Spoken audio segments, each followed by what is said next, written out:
Okay, brilliant. So welcome everyone to today's session on how can nonprofits use AI responsibly. So my name is Caitlin and I'm the Data Science Project Manager at DataKind UK, which is the organisation that hosts the Data Collective. The Data Collective is a community for people using data in the social sector. So the purpose of the community is to help charities and other civil society organisations access and analyse data better in order to increase their impact. This space exists to foster connections between people who may be facing similar data challenges, to share good practice, and to help organisations to share their data with other organisations. So there's a mailing list, a Slack channel, and these webinars and workshops. The space is not just for data practitioners or analysts, but also for other people in the social sector, including senior leaders, to discuss topics such as this one that we're talking about today. So for today's session, we're going to have a moderated discussion with both of our speakers, followed by a Q&A for the final 15 minutes that will be open to everyone. So please do feel free to ask your questions in the Q&A option in this call. So to introduce both of our wonderful speakers for today, first we have Ruth Coustick-Deal, who is a writer and communications expert with a broad range of charity and tech advocacy experience. She has worked at technology and human rights focused organizations, campaigning, writing, and researching on issues such as surveillance, copyright, and censorship.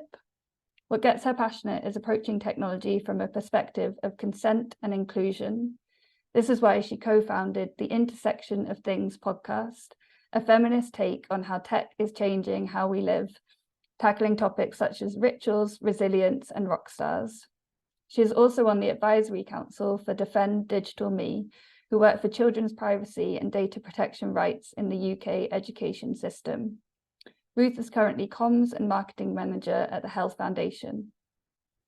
Next, we have Zoe Amar, who is founder and director of Zoe Amar Digital, a social enterprise and digital agency who help charities lead change with confidence, developing strategies which increase their resilience, income, and influence. She is chair of the Charity Digital Code of Practice and blogs for the Third Sector and others. Zoe is the co-author of the Charity Digital Skills Report and co-host of the leadership podcast Starts at the Top. She has 15 years experience of sitting on charity boards. She is currently a trustee of Charity Digital Trust. She is a previous winner of an Inspiring Communicator Award from Charity Comms and was named Changemaker of the Year at the Pros Award this year. So huge welcome to Ruth and Zoe. To get us started, Zoe, you ran a quick poll for the Charity Digital Skills Report on charity use of AI. Can you tell us a bit about what you discovered? Yeah, of course, thanks. So I'm just going to give a quick overview of some of the key stats from the flash poll we ran alongside the Charity Digital Skills Report earlier this year. And just in case anyone hasn't come across the Charity Digital Skills Report, essentially what we're doing on an annual basis is tracking the digital adoption of the charity sector year on year. And of course, AI was such a key element of that in the report we just launched a few months ago. So what we learned from the report earlier this year was that 78% of the charities that we spoke to said that AI was relevant to their charities and they felt that it could transform them. But what we also heard was that 73% felt that they weren't prepared to respond to the opportunities and challenges of AI.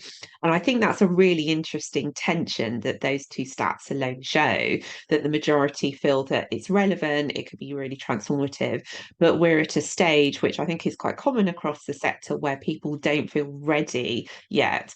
And there's a big question there, of course, about the funding and the support and the resources and the ways of working we will need as a sector in order to adopt AI successfully. What we also heard in terms of barriers was that more than half really wanted to look into AI more. They felt they were constrained by lack of time and resources and skills. And then 42% felt that they really needed their colleagues to buy in and to come on this journey with them. And that's a really interesting one that I'm hearing from quite a lot of charities at the moment. I might want to do this, but perhaps my CEO or my peer in another part of the organisation just isn't ready, and they're asking a lot of questions about it, and they're really not sure about what we should be doing next and why we should be doing it most critically. So that I think is quite a significant challenge as well. And then, of course, there are some points about readiness as well. So we asked charities what else they needed to have in place in order to adopt AI. And 30% said that they were looking at improving their data maturity, for example. So I think that is a really positive sign, actually, that charities are starting to plan for how they can get those dependencies, those foundations in place in order to move forward with AI. So that, I think, is quite a positive green shoot. What did worry us quite a lot was that in terms of the types of organisations who are adopting it, 64% of large charities said that they were currently planning or they were already using AI, compared to 44% of small charities. What that says to me is that that picture that we often see around larger charities who are quite often more well-resourced, have more people, and more capacity to start adopting technology, are going to be ahead of the curve in some cases compared to smaller organisations where they'll have less access to people and to skills and to funding. So that's a gap that I really want to play my part in helping close as we all adopt these technologies more. Brilliant. Thanks so much for that, Zoe. I think that gives some really helpful context and kind of background for our discussion today. So Ruth, you wrote quite a challenging article on the ethical considerations that charities should take before using tools like ChatGPT. Could you summarize what the article said and why you felt it was important to raise those concerns? Yeah, thanks, Caitlin. So fundamentally, I wrote the whole piece because I saw a comment on LinkedIn where someone said, if you don't take up ChatGPT, you're a bad manager. And it saw that, and I felt like that is a lot of pressure to put on people. Like that impetus, you have to do this now. And if that's the kind of message people in our sector were receiving, and it was specifically talking to like the charity sector, then I felt like there should be some other way of presenting like a little bit of the risks and the facts and some more context for what else is happening, like kind of behind the scenes with this tool. So I went through a few, what I think are like fundamental key issues with, and I'm talking about ChatGPT specifically in this one. So first of all, I always want to come back to people. Like we talk about AI a lot, but really AI is people. It's people who programmed a tool, it's people's work that's fed into a tool, and it's people who review the tool. And that word can do a lot as a smokescreen to hide some of the labor involved. So specifically with ChatGPT, in order to make sure that people like us who use the tool don't get back from it like hateful or abusive content, the company OpenAI outsourced to Kenya workers to review content that was coming up, paid around $2 an hour to look at really some of the darker stuff of the internet in very poor working conditions on like short-term 3-week contracts, where if you're not working fast enough, the bottom 10% are just sort of cut every time. This sort of digital sweatshop model, which is used by quite a few other companies. I could come back to that. Secondly, then there's the tool itself, that it kind of gives you back what's been put into it. It doesn't give you truth. So if there's misinformation that's been fed in, it can give misinformation back out. And it can produce things that look like they make a lot of sense, but an expert can often see through the cracks when you're using it to produce information. And that's shown up in the real world. There's a story where a lawyer had their license suspended for citing a court case that didn't exist, that ChatGPT had proposed to it. And then thirdly, Caitlin mentioned consent as one of the things that I'm really passionate about in technology. And I think consent really comes up in this when it comes to how this tool was built in the first place. So a lot of these large language models just scrape things from the internet. And some investigative journalists have looked at a lot of different things over time and seen that there's personal blogs, Kickstarters, Patreons, whole people's books have been used without asking for consent. And I would say that if we're going to use these kind of tools, they should be built with that kind of shared understanding that your work is contributing to that. And there's a lot of legal cases currently happening around suing the company for using them without permission. So as charities and nonprofits, I also think that's something to be really aware of as a legal risk. And then my fourth point was very much a sort of follow the money. So OpenAI is founded by Elon Musk and Sam Altman. You might have your own opinions. I have my own opinions on those guys. They both kind of use a framework of philanthropy called effective altruism, which I probably don't have time to get into here, but I would recommend Googling. It's a little bit thinking in the long term, what can we do with our money that will benefit the most people in a kind of theoretical way, but often not using your money to help people with crises that are happening right now. So that's kind of the overview of what I think are some fundamental questions on that tool. Brilliant, thank you. I think that really clearly lays out some of the kind of key considerations and concerns that we need to be thinking about in this area, and gives a lot of, lots of thought-provoking ideas. So Zoe, you are also the chair of the Charity Digital Code. So I wonder what sorts of considerations and concerns the digital sector is raising over the use of AI tools like ChatGPT. Like, do you see are there kind of similar concerns to the ones that Ruth raised there, or are they different kind of concerns and considerations? I think it's a really good point, because what I love about what Ruth has talked about there in her excellent article is that I don't think there's nearly enough questions at the moment about how we adopt these tools ethically, and also some of those dependencies and what the supply chains look like behind the scenes. I think that in particular with the development of a tool like ChatGPT, it's obviously really exciting, but at the same time we need to ask how these tools have been created, and what the cost is of doing so as well. And it was really interesting when Ruth was talking there about the digital sweatshop model, because if we think about most charities and their investment policies, no charity wants to invest in things like, tobacco or big pharma, but equally we need to ask those questions of the tools we're starting to adopt to use as well. And where it is a real challenge for some of these entry-level consumer facing type tools like ChatGPT, they are so easy to use, almost deceptively so. So I think Ruth's point about really questioning the outputs, and as well as thinking about what's the provenance of these tools, what are the values of these suppliers, is a really, really important one. In terms of what the digital sector is talking about, I think some of the conversations I've seen happening around, well, outside of the social sector, as it were, are things around, are these tools secure? What happens to our data if we use it?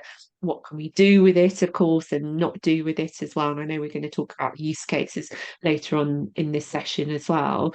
But yeah, I absolutely think there's not enough questions in the wider conversation about AI in the media about ethical adoption, or some of the dependencies that need to be put in place for any organisation to use it. And in fact, one of the things I've got with the digital code of practice is we've got some funding to hopefully review the code next year, and to give charities some advice about what the foundations are they need to get in place in order to move forward with digital, because you need to have those really strong cornerstones in order to move forward with emerging tech, in my view. Completely. Yeah, that sounds like an incredibly valuable thing to give some more actual concrete kind of guidance on how to use that. And so that's on the side of like concerns. Are you also getting any questions on like for support and actually using AI? Oh yeah, of course. I mean, there's no doubt there's a lot of excitement about these tools. So I think the number one thing that I'm hearing, particularly from charities at the moment, are what can I do with it? And also what else can I do with it as well? So the question I hear most often is, what are other charities doing with these tools? And what does that mean for me as well? And then I think a kind of secondary question that I'm hearing a lot of is, what skills do I need in order to make the most of these tools? And that's a really interesting question for leaders to be posing, because it's got two elements to it, really. It's what are my team's capabilities, and also what do the capabilities I need to have as a leader, are they up to scratch? Do I need to develop additional skills in that area? But of course, there's also those other questions that we talked about in terms of what happens to my data, how can I adopt this safely and responsibly? So I'd say I'm hearing as much excitement as I am some very understandable reservations at the moment. And I think we need to proceed with that balanced perspective in terms of how we start using these tools further. Completely, yeah, I agree that balanced viewpoint is important. It's kind of good to hear that you're hearing a bit on both sides of that. People are thinking about, at least on the kind of data protection side of things. And then, yeah, maybe we can help think about more of the ethical concerns. That's really interesting. Thank you. So Ruth, ChatGPT wasn't the only ethical concern you raised. You spoke a bit in your answer before about the kind of labour and workers' rights, but I wondered if you could tell us a little bit more about that side of things and what that kind of looks like. Yeah, thank you. Apologies if I do repeat myself at all on this. And I also want to say that I think, like, I'm going to share some things that I think are workers' issues, but I think that all of these are things that, just like Zoe said, can form part of due diligence processes and things to kind of think about your own ways of using a tool, as well as like what tools you're using. So I guess I kind of want to like go through the process of a machine learning tool, because we've got, as I said, the first part, which is like, what's it built on? What's the data set? So I'd say there's the kind of the labor issue of people's work being used. When the screenwriters' labor action in Hollywood, one of the things that they were arguing for was making sure that their creative material that they produced for big companies wasn't being used to train machines by those same like media conglomerates, and that they weren't being replaced in the writing room. So that's kind of like at that creation level. And then, as I said, we have this refinement level. And I spoke about ChatGPT specific situation of them hiring these like low-wage workers, but that they're not the only company doing that. Like I said, there's this digital sweatshop model. Same thing for like Google's Bard, which is a really similar program. They were outsourcing workers. There's interviews with people who were doing that, working 18-hour shifts. Essentially, like a similar model to Uber, of just being told, like, we will send you these tasks of like label an image, for instance, but not knowing when that's going to come in, and you're going to be paid like, you know, a few pennies, a few dollars for doing something. So people just sort of sit by their computers waiting for those tasks to come in. And they were told, like, don't worry about fact checking, like that's not important. So it's very much like looking to how these data sets get made. And then, like, at the companies themselves, tech workers who raise these issues are often the first to go. And Timnit Gebru, who's one of the biggest names in AI ethicist, has said that increasing legal protections for tech workers is an essential part of making sure companies don't create harmful AI.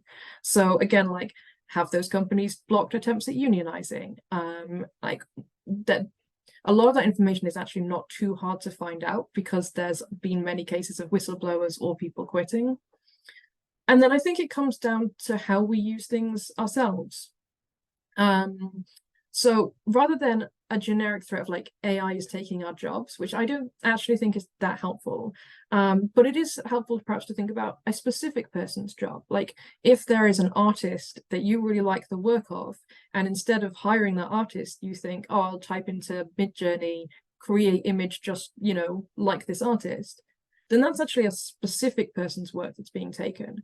So I think it's important to think about that, very much that specifics, rather than that kind of generic level. Like, how are you using this? Are you using it in a way that is actually going to support artists? Are you using it in collaboration with other people? So I think there's a lot of opportunities, is not the right word. There's a lot of instances of exploitation of workers at different levels.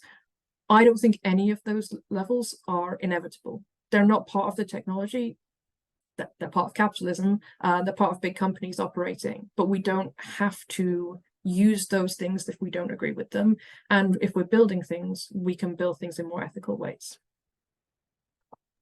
Yeah, thanks so much. I particularly like that idea of thinking about the specifics. I think that really ties back to your original point of like AI is people. I think, yeah, you've kind of brought it back to the people. It's quite easy to think of it as just this big thing, and yeah, bringing it back to thinking about it as actual people, I think is really important. So I wonder, maybe leading on from that, Ruth, whether you could tell us what you think like responsible use of AI would look like to you. Like, what sort of guidelines and methods of due diligence do you think are necessary, or yeah, what would it look like for you? Yeah, thanks for giving me the opportunity to sound a bit more optimistic. So yeah, I think that firstly, there are lots of guidelines out there. It doesn't need to be like reinvented. UNESCO put out a set of AI ethical guidelines in 2021. 193 member states signed up to them. They've got ethical principles around transparency, accountability, data privacy, and robustness. And there's a lot more detail you can read on that. There are other organizations like Zoe's that are working in the sector to provide people with guidelines and frameworks. So yeah, there's lots of things out there that I think are really useful. Secondly, again, like what Zoe said about due diligence, use your existing processes. Hopefully, if you're taking grants or working with new big corporate partners, you have due diligence processes set up that you ask questions, look what matches your own guidelines, do your research, look at who's behind it, look at things going into your values.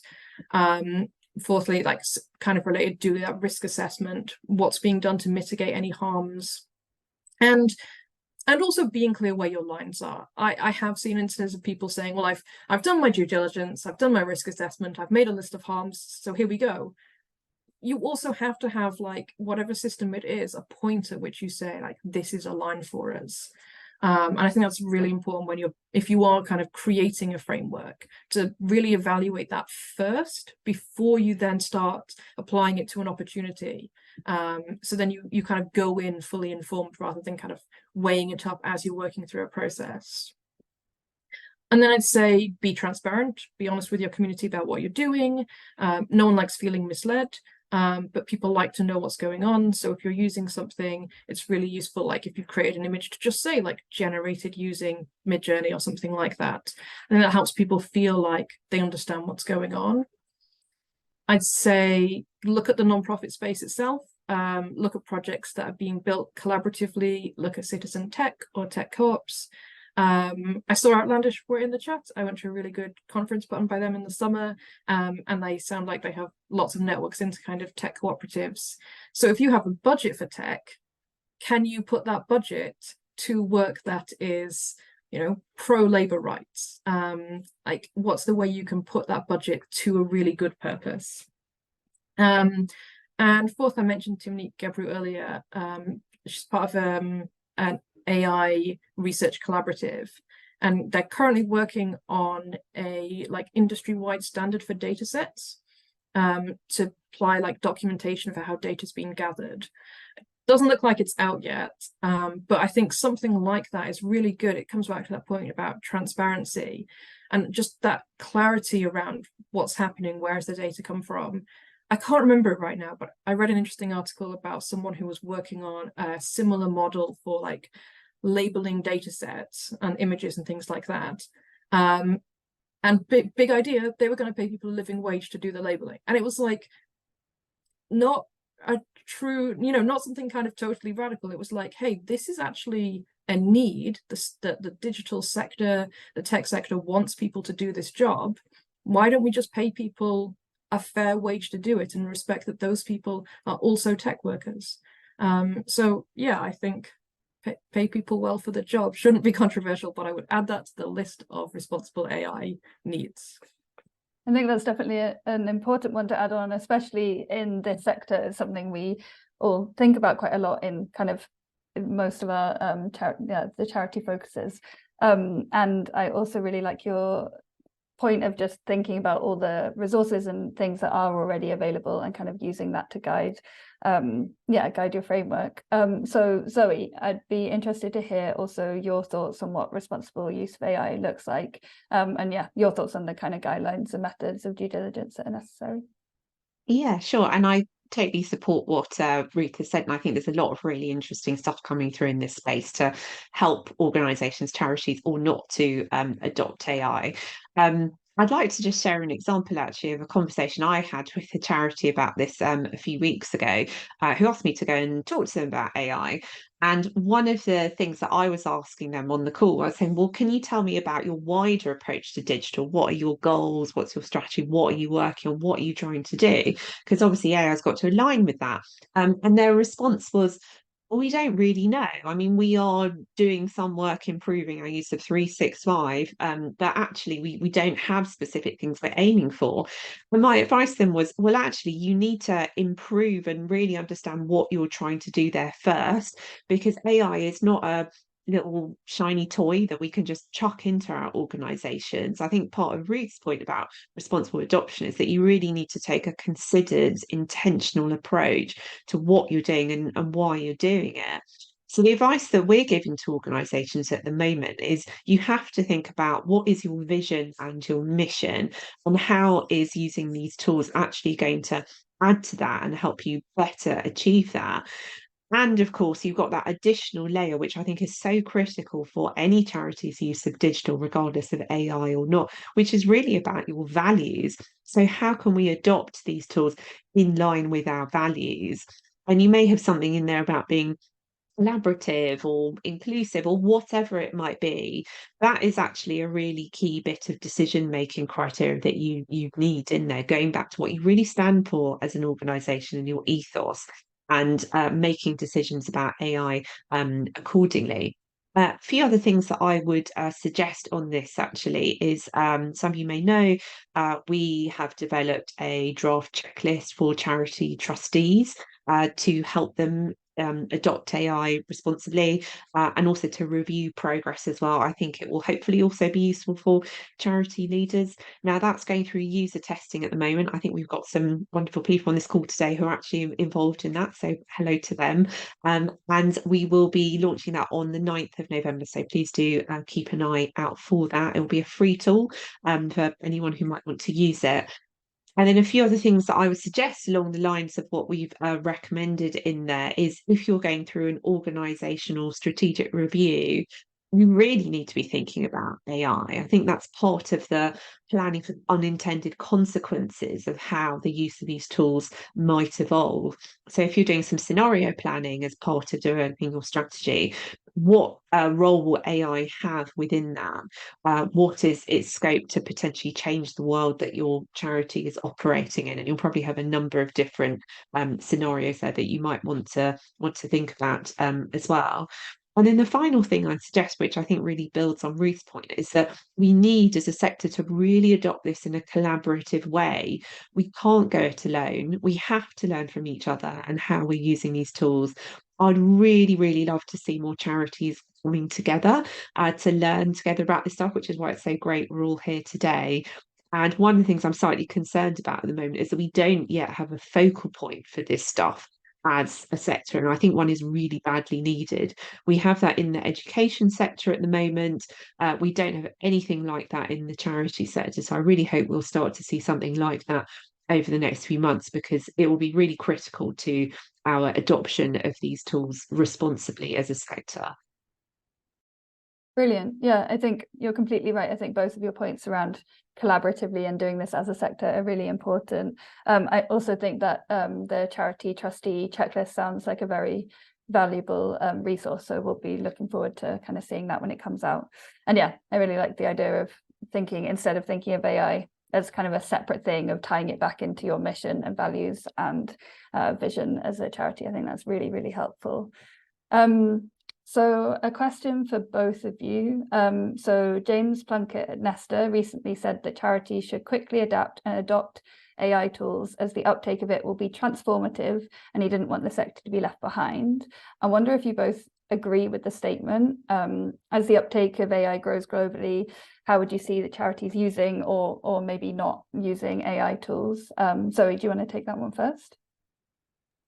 Yeah, sure. So I think it's a really interesting point from James, because if I think about that article where he was interviewed for it, I think there's something really interesting about the nature of what our sector does and the business model. So when I think of the charity sector, I often think of the amazing services that we offer and the information and advice that so many charities offer as well alongside those services.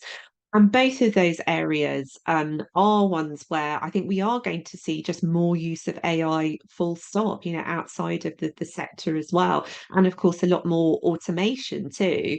So this is where we really need to start preparing, because we are going to see more of the people that we want to reach changing their behavior and perhaps going to competing tools and places outside of the sector. So I hope that will be a bit of a driver for change.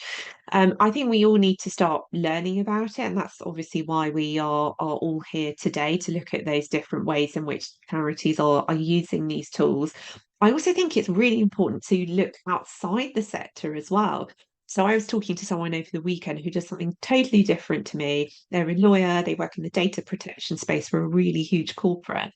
Actually, I learned loads from that conversation and hearing about the pressures that this person was under for their organisation to start adopting AI more, and some of the questions that were coming across his desk as well. So looking in and outside of the sector at what's going on, I think it's really important. But I absolutely agree with Ruth that we need to adopt these tools in a really kind of considered, balanced way. I don't think it needs to be a knee-jerk thing of everyone's using this and we all need to get on board with it now. And one of the barriers that I think charities are going to face is how accessible these tools are in terms of the cost as well. So, for example, when Microsoft Copilot comes on stream for more organisations, whether there will be the ability for charities to access not-for-profit pricing, and also how expensive it's going to be for smaller organisations too as well. So I think that's a key part of it. How are we actually going to be accessing these tools, and do we have the means to do it? Yeah, completely. Yeah, that point about accessible and do we have the means, and thinking again, as you said earlier, that bigger charities are maybe more in a position, are already using these things more, and if small charities can't afford, will that increase that kind of gap? So yeah, Ruth, I wonder if you want to respond to that, and yeah, your thoughts on that question. Yeah, I think I've got some very similar perspectives. I mean, the statement as it sounds, as kind of what I said at the start, I feel a little uncomfortable with people just kind of directing urgency without context. And I do think about NFTs and how people kind of like rushed onto that. You've got to get on this now before it's too late. And then lots of people have lost money. I know it's not quite the same, because when we talk about AI or we're talking about machine learning, or honestly, it's got quite a broad definition. It can mean a lot of things, but I still feel like we shouldn't have a gold rush mentality. So yeah, essentially I agree with Zoe that I would say approach it from, what are you doing? What is your strategy? Like, don't say we need to take digital because it's shiny, but you say this is the work that we're doing. How can we improve it? Like, are there tools that are going to back up what we already have planned? But I don't think any charity should be like shaping their strategy around Microsoft releasing something. You know, when you said how would I like to see charities using or not using it, like, I know I've been quite critical, but I do think there are examples that are like very specific, and I think that's where it's really interesting. For instance, there are people working at the International Criminal Court who have been using an AI tool that helps watch videos of war crimes and flags details in them, so they don't have to watch that on repeat. Like, that's a very specific tool for a very specific group of people, but that to me sounds something really strong. I don't know how it got built, I don't have the background of it. So yeah, I think it's about being like really specific to what your purpose is, and also, just like Zoe said, learning from other people. Like, there's been like a rise in chatbots, and then at the same time research coming out, I've read from like quite a few different sources about specifically around like health related issues, where that's actually ended up being a problem because people bring up quite personal things that the bot can't respond to, and they just feel like more disconnected from the service because they wanted that human touch. So if your service is really predicated on people supporting people, then replacing your workers is not necessarily going to help what your mission is. But there might be other ways where it helps you analyze the data or the feedback you're getting in. But I do want to just come back to that first point about urgency. Is, to me, if there's any urgency, it's about getting in front of those harms. It's about being aligned as a sector on where our boundaries are. I really agree with this point about collaboration. I think it would be just, I've been thinking this, you know, for the last decade, but I think it would be so powerful if more charities were like working with organizations who work on technology rights issues, and just being really clear and saying like, our values cut across between the services that we do and how we partner with people and how we use technology. There's so many different connecting points, like, you know, I mentioned defend digital meat, right? It's education sector, but then there's also conversations about biometric data being used in schools. So the more time passes, the more we adopt technology, the more crossovers there are between those like human rights harms and the other issues you might work on, whether that is around health or education or like domestic violence. All of those have really clear cut across points. And there's academics and organizations like the Ada Lovelace Institute who are looking at those tech points. And then there's organizations who are doing the service work. And yeah, I think there's just a lot of opportunity to collaborate and kind of come out strong as a sector on where our values are. Brilliant. Yeah, I think both of you have talked quite a lot. Yeah, the collaboration point I think is really key, both within the sector, but also I think you both talked about outside of the sector as well, and kind of drawing in those things from what others are doing outside. And again, going back to thinking about individual specifics also of actually what is your context and what do you need to, what could you use it for, are really, really valuable points. Yeah, this has been incredibly useful and yeah, insightful, thought-provoking conversation. Thank you both so much for it. And just before we get onto the kind of question and answers from the audience, I wondered if you had any final things you wanted to share, like after you reflected on our conversation today. Either of you are welcome to go first.